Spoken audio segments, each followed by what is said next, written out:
Hi, நான் உங்க புவிதாரு.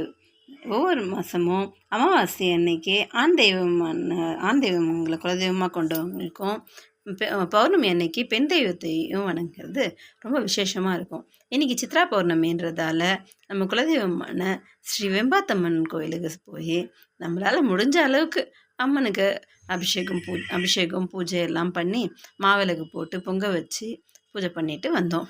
நீங்களும் உங்கள் அருகாமையில் இருக்கிற ஏதாவது ஒரு கோயிலுக்கு போய் இன்னைக்கு சித்ரா பௌர்ணமி அன்னைக்கு கடவுளை வேண்டிக்கிட்டு நல்ல நிம்மதியும் அருளையும் கொடுக்க மாதிரி வேண்டிக்கிட்டு வாங்க.